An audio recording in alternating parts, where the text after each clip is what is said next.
Catching everybody off guard at what was expected to be a routine meeting, the University of Texas Board of Regents, meeting in Dallas today, passed a regulation making any student, faculty, or staff member subject to dismissal for the use of force or violence in demonstrations. This is written to include, and we quote, such obstructive or disruptive acts as stand-ins, sit-ins, and lie-ins. The rule was introduced by Board Chairman Frank C. Irwin of Austin and passed unanimously after Dr. Levi Olin's suggestion that a preamble asserting the university's commitment to freedom of speech be included. After the meeting, we talked to Chairman Irwin. Who wish to resort to force and violence, wish to overreact, I don't have any control over that.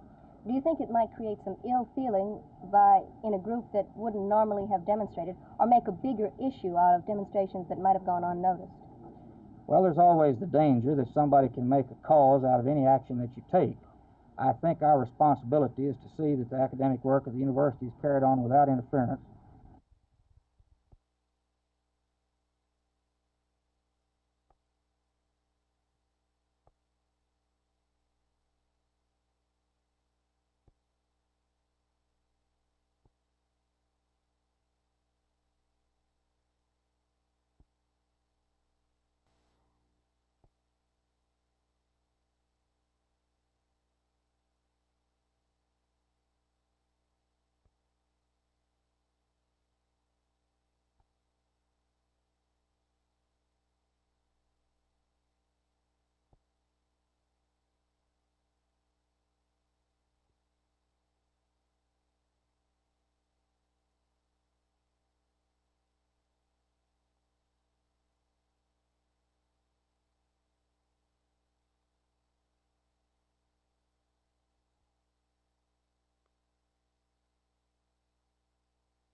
What do you think about this modern concept of involvement? Does everybody have to be involved in the world and everything? No, if everybody's marching in the streets, nobody's at home.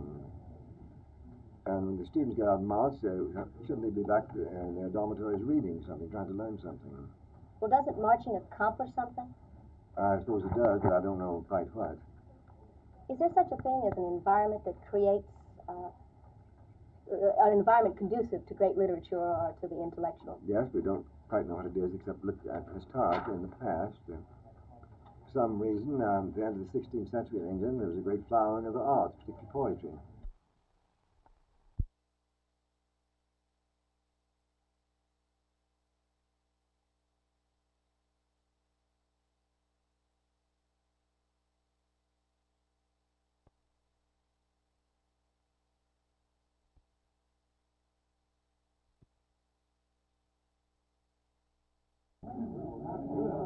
We have taken extreme measures to assure the right of these dissenters to hear the speakers that they wish to bring to the campus. What we are now trying to do is to ensure that the majority of people will have the freedom to conduct their affairs without interference from these dissenters. Is this regulation designed to prohibit all demonstrations? Not at all. This is designed only to prohibit force and violence being used to disrupt the academic work of the university. Do you consider a sit-in as force and violence? If the sit-in is conducted in places where it interferes with the academic work of the university, it certainly is force and violence. The regulation is directed only to those who resort to force and violence to disrupt or interfere with the work of the university.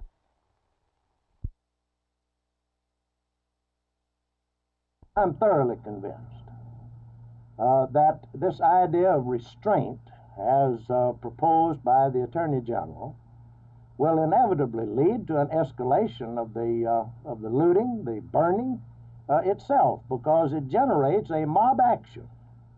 And when they see that there is no repercussion to that, it's only natural that those who are lawlessly inclined to begin with are going to take advantage of the asylum that they have if there is no force used to stop them.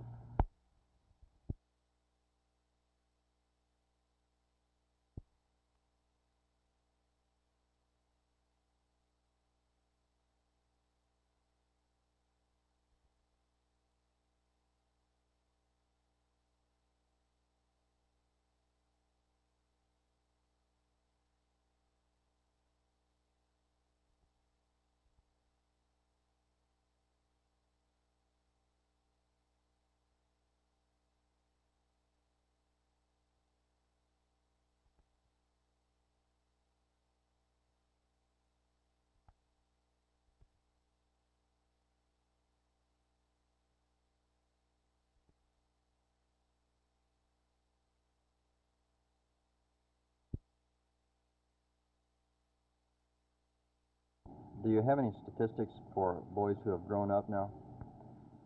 The statistics that we have are informally transmitted, but we do have many second-generation Indian guides. That is, fellows who were in Indian Guide program as boys and who are now returning to bring their own sons into the program. And they can remember nothing but good of their association, and obviously they felt the program worthy enough to bring their own sons into the picture.